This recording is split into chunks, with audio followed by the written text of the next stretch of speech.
बढ़ेंगे आगे और अब बात करेंगे संभल में जब अवैध बिजली कनेक्शन को लेकर के जांच करने के लिए टीम पहुंची थी तो वहां पर 400 साल पुराना एक शिव मंदिर मिला और इसके बाद ये सवाल खड़ा हुआ कि 46 साल पहले ऐसा क्या हुआ था कि मंदिर को बंद करना पड़ा। और जवाब अगर आप खंगालेंगे तो इतिहास के रक्त रंजित पन्ने खुल जाएंगे।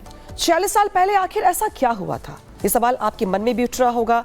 दरअसल उस वक्त झूठी अफवाह फैलाई गई दंगे को लेकर और इस दंगे के बाद वहां पे जो हिंदू परिवार रह रहे थे पलायन कर गए और हालात ये बन गए कि अब वहां पर हिंदू परिवारों का नाम लेने वाला भी कोई नहीं बचा। रिपोर्ट दिखाते हैं आपको।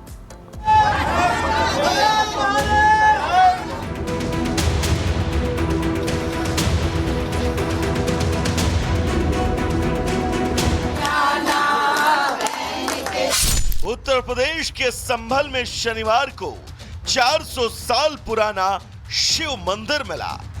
जब प्रशासन बिजली चोरी की चेकिंग कर रहा था तब यहां मंदिर का खुलासा हुआ। इसके बाद से कुआं भी मिला। मंदिर की खबर आग की तरह फैल गई। आनन फानन में पुलिस ने मंदिर को बुलडोजर एक्शन के जरिए अवैध कब्जे से आजाद करवाया। रविवार की सुबह मंदिर खुला जहां पूजा और आरती की गई। भक्तों का तांता लगा, कोई प्रसाद लेकर पहुंचा तो कोई धूप और बत्ती। सालों बाद मंदिर खुलने की खुशी ने श्रद्धालुओं की आंखों को नम कर दिया। इस मंदिर में शिवलिंग, भगवान हनुमान और नंदी की मूर्ति मिली। अब सवाल है कि आखिर ये मंदिर इतने दिनों कहां गायब था? मंदिर को किसने कब्जे में ले रखा था? आखिर 46 साल पहले ऐसा क्या हुआ था जिसके बाद ये मंदिर कभी खुला ही नहीं? इन सारे सवालों के जवाब आपको सिर्फ रिपब्लिक भारत पर मिलेंगे। 1978 में जब मंदिर पर ताला लगा, उससे पहले 1976 और 1978 में यहां 2 बड़े दंगे हुए, जिसके बाद हिंदू समाज ने बड़ी संख्या में पलायन करना शुरू किया। दावा किया जाता है कि संभल में ही भगवान विष्णु के कल्कि का अवतार होना है।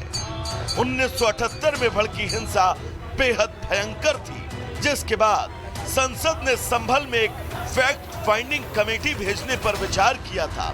संभल में 1978 के दंगे में क्या कुछ हुआ, उसकी आंखों देखी कहानी सुनिए आप चश्मदीद सुरेंद्र गौड़ की जुबानी। वहाँ महिलाएं जो थी उनके पैर की पाजेब, हमको क्या बोलते हैं इंग्लिश में मैं नहीं कह सकता, उनकी पैर की पाजेब जली हुई मिली वहाँ। और ये फड़ कांड को झुटला नहीं सकता कि ट्रैक्टर की ठोकर मार करके, ट्रैक्टर की टक्कर मार करके फाटक तोड़ दिया। और वहाँ जो कम से कम मेरे ख्याल से कुछ नहीं होगा, एक 50-100 कुंटल लकड़ी का ढेर होगा।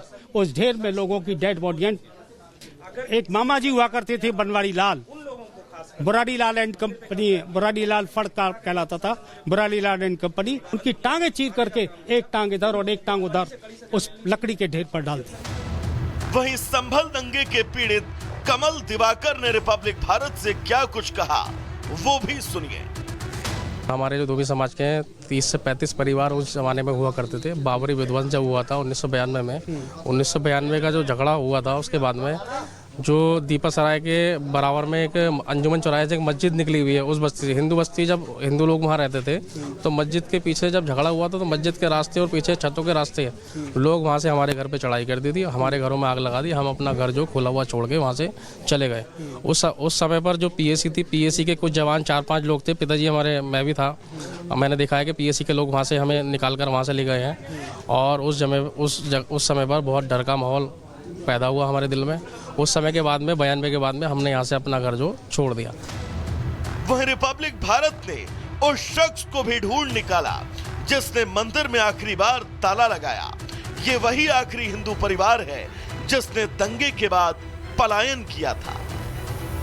जो मैं देख रहा हूँ ये आप ही का घर हुआ करता जी था? हाँ। कब आप लोगों यहाँ से बेच के निकले? हम 17 साल हो गए। 17 साल हो गए। क्या कारण था, क्यों बेचना पड़ा? तो अकेले रह गए, सब मोमडैन एरिया था चारों तरफ, अकेले आने जाने में जरा वो लगता था। कितने परिवार रहते होंगे आप, जिस तरीके से आप बता रहे कि रस्तोगियों के परिवार रहते सब 40-45 परिवार थे, काफ़ी बड़ा मोहल्ला था। थे? हिंसा के बाद से 78 के बाद से सब छोड़ना शुरू हुआ? 78 के बाद फिर 80-82 जो दंगे होते रहे, उसके बाद से पलायन होता रहे। दुख हो रहा था उस समय कि घर छोड़ना पड़ रहा है पुश्तैनी जहाँ पे हाँ, तो वो तो था ही। अब कैसा अनुभव दर्शन किया आपने? अब बहुत अच्छा अनुभव लग रहा है। 46 साल पहले भड़के दंगे की तस्वीर आज भी चश्मदीदों और पीड़ित परिवारों की आंखों में साफ तौर पर देखने को मिल रही है। हालांकि इनका दर्द तो बांटा नहीं जा सकता, लेकिन सालों बाद मंदिर खुलने की खुशी इनके जख्मों पर मरहम का काम जरूर कर रही है। Bureau report, Republic Bharat. तो देखिए, आप इतिहास के पन्ने खंगालते जाइए और आपको ऐसे ही दंगा पीड़ितों की कहानियां सुनने को मिलेंगी और सनातन के विरोध में किस तरीके से यहाँ पर चीजें हुई थी वो भी आपको देखने को मिलेगी। हमने भी कुछ जानकारी आपके लिए एकत्र की है। संभल में दंगों का इतिहास क्या रखा है बता देते हैं।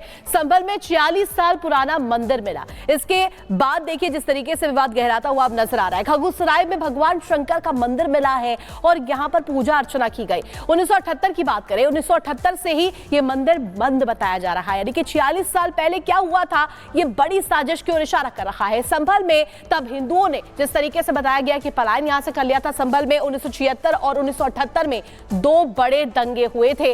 दंगे के बाद यहां से हिंदुओं ने पलायन कर लिया था और आपको बता दें कि जब हिंदू यहां से पलायन करते हुए नजर आए थे, ये बड़ा सवाल खड़ा हुआ था कि ऐसा क्या हो रहा है, हिंदुओं के खिलाफ क्या वहां पर साजिश रची जा रही है। 1978 में भड़की हिंसा बेहद भीषण थी और ये खिलाफ थी सनातनियों के।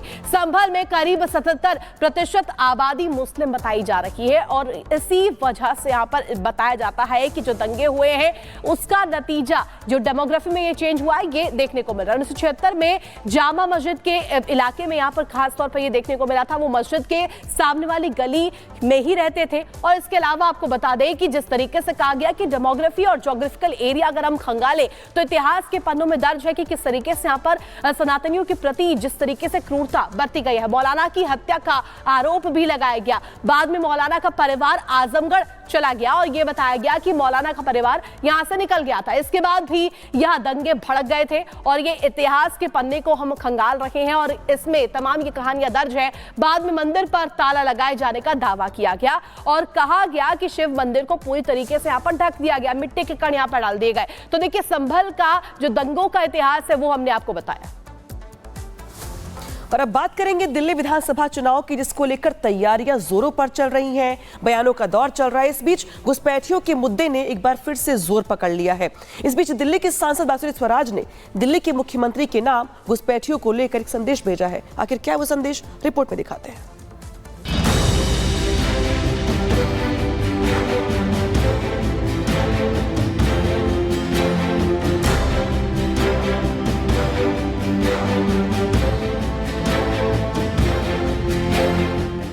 दिल्ली विधानसभा के चुनाव में अवैध घुसपैठ का मुद्दा जोरों पर है।